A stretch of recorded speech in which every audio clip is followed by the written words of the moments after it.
vais vous parler de RSpec Preloader, une petite gemme pour rendre vos tests encore plus rapides. Donc on reste un peu dans le thème de RSpec et compagnie. Alors bonjour à tous, je m'appelle Victor, je travaille chez Tiger Lily. Et donc, puisque j'ai plein de rugby sous la main, je suis un petit peu curieux. Combien d'entre vous ont l'habitude de faire du TDD? Ok, ça fait pas mal de monde. Qui est-ce qui aimerait bien faire du TDD, mais qui a juste pas encore pris l'habitude parce que c'est quand même pas mal de choses à changer, quoi. Ok, pas mal de monde aussi. Et ben ça tombe bien parce que donc RSpec Preloader, cette petite gemme, ça va vous aider à faire du TDD plus facilement. Donc un peu de contexte. Si j'ai un clavier qui marche, oui. Ouais. Donc j'ai un petit projet Ruby là qui ressemble. C'est pas un projet Rails, c'est un projet Grape, mais j'ai du Active Record. J'ai une stack qui ressemble pas mal à ce que vous pourriez avoir sur un projet Rails standard. Et par contre, il y a un petit souci qu'on a assez souvent avec ça, c'est que lancer les tests, ça prend un tout petit peu de temps. Est-ce que je peux avoir un petit assistant micro pour me tenir un micro? Merci.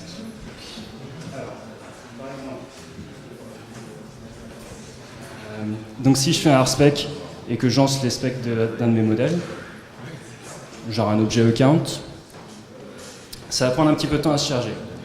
Et c'est du temps, bon là j'ai de la chance, c'est une appli qui est pas trop grosse, j'en ai pour 3 secondes. Il y a un peu de cache ensuite, ça descend à genre un peu moins de 3 secondes. Mais quand on veut faire du TDD, faire des itérations rapides, ça prend quand même pas mal de temps. Et donc le petit tour de magie, c'est donc de rajouter Preloader, en ayant installé la gemme forcément. Et en fait, ce qui va se passer, c'est que ça va précharger votre spec helper, ça va le charger une fois pour toutes, et ensuite vous allez pouvoir faire tourner vos tests super vite. Et du coup, je vais vous faire une toute petite démo de live coding. Peut-être pas. Pour vous donner une idée de à quoi ça peut ressembler, du vrai TDD. Merci monsieur. Ouais, donc du TDD rapide avec ça. Donc, j'ai mon petit modèle. Ouais. Ok, on voit à peu près les choses. Donc j'ai un modèle Active Record standard et on va dire que je vais pouvoir faire une nouvelle méthode. Une méthode par exemple qui va s'appeler admin_count, qui va genre compter le nombre d'admins que j'ai dans un account. C'est pas très original. Elle va me renvoyer mon nombre d'admins. Donc pour ça j'ai un tout petit peu de setup. Je vais passer cette fenêtre en plein écran, ce sera plus simple.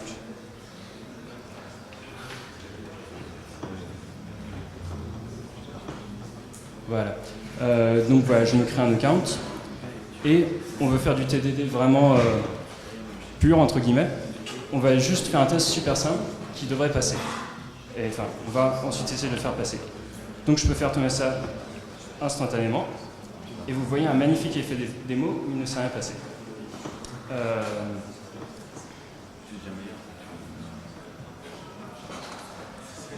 Il ne s'est rien passé notamment parce que j'ai peut-être pas sauvé mon fichier. Ah voilà. Donc là, on a notre erreur, forcément, admin_count ça n'existe pas, ça échoue. On peut aller définir la méthode tout de suite. On a admin_count basique qui va nous renvoyer 0.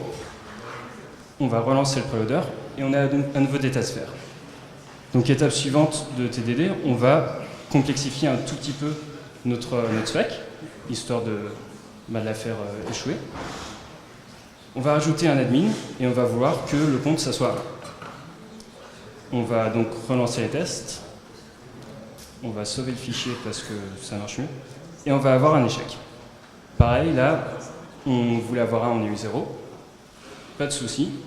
On va changer un tout petit peu notre code. On va prendre le memberships, qui est genre une association toute simple, c'est les membres PA. On va les compter. On va relancer les tests. On est dans le vert. On est content. Et on va complexifier un tout petit peu plus encore nos tests, parce que tout le monde n'est pas des admins. Parfois, on a des utilisateurs réguliers, normaux, et on ne veut pas que ça fasse planter nos tests. On relance. Ça échoue. On est content. Et on rajoute une petite clause where, genre juste pour spécifier que le rôle, ça va être admin. Et voilà, on est à nouveau dans le vert. Donc c'est ça l'idée principale de RSpec Preloader, c'est de lancer vos tests super rapidement pour que vous ayez ce cycle d'itération super rapide entre le moment où vous lancez vos tests et le moment où vous voyez vos résultats. Merci. Alors comment ça marche tout ça? C'est pas trop compliqué. J'espère que ça va se voir un petit peu. Le process tout simplement c'est... Donc vous avez le programme qui va faire le require de votre spec helper tout simplement. Donc je pense que tout le monde connaît un petit peu RSpec, mais donc le spec helper c'est votre fichier qui va charger pas mal de vos dépendances, pas mal de votre code. Ensuite, avant de lancer les codes, ça va faire un fork, un bon vieux fork Unix, on fait 2 process différents. Et dans un de ces 2 process, ça va lancer RSpec. Et ensuite, l'autre process, enfin, il continue à... C'est le petit prompt qu'il y a. Vous pouvez éditer vos fichiers pendant ce temps-là, faire votre vie dans votre éditeur, rajouter des tests qui vont casser, relancer une petite commande, et ça refait le fork. Et là, en fait, ce qui se passe, c'est que ça fait un git status pour voir quels ont été les fichiers qui ont été modifiés. Et du coup, ça va charger juste ces fichiers-là, et ensuite lancer les specs. Et c'est ça qui permet que vous ayez à chaque fois les mises à jour des fichiers qui soient prises en compte. Alors, forcément, ça a des petits inconvénients. Genre, après un commit, il vaut mieux recharger les choses parce qu'ils ne se rendent pas compte qu'il y a des fichiers qui vont changer. Mais il y a aussi sans doute beaucoup d'inconvénients que je n'ai pas encore trouvés. Ça fait genre 3 mois que je me sers de ça pour mes projets à moi. Mais justement, je serais curieux de voir s'il y a d'autres gens qui sont capables de trouver d'autres soucis. Donc je vous invite à aller sur GitHub, c'est sur Victor Moore /RSpec Preloader, à l'essayer. J'espère que ça vous rendra vos tests plus rapides. Et tenez-moi au courant, faites-moi des issues, des trucs comme ça. Merci.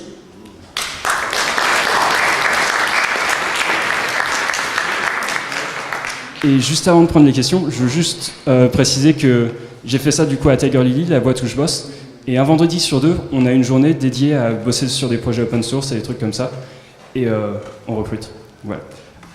Question. De l'architecture que tu as mis en place, j'ai l'impression que ça pourrait être appliqué à d'autres types, d'autres librairies de tests, genre mini-test, ou est-ce que tu as déjà envisagé de l'adapter? J'y avais pas pensé parce que je me sers beaucoup d'RSpec et quasiment pas de mini-test. Mais ouais, ça pourrait carrément s'adapter et ça peut être un truc rigolo à ajouter. Effectivement.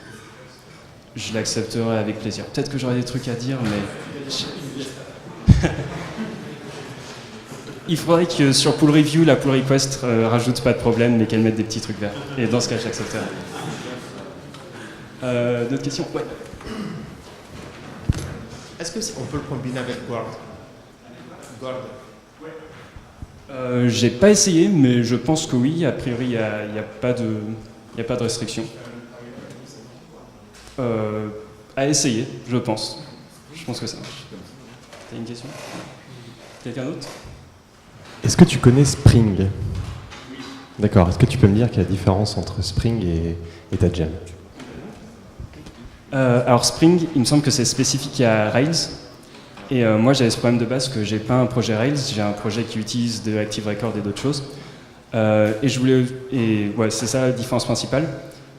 L'autre question que des petits mains pourraient me poser, c'est aussi savoir quelle est la différence avec Spork, qui fonctionne quasiment de la même manière. La différence n'est pas fondamentale, c'est vraiment l'idée de se servir de Git pour savoir quels sont les fichiers changés, et que du coup, il n'y ait aucun setup qui soit nécessaire. C'est vraiment juste vous installez la gem et vous commencez à vous en servir. Et après, c'est vrai que c'est pas fondamental comme différence par rapport à Spork, mais voilà. D'autres questions? Ben, merci à tous. Merci encore.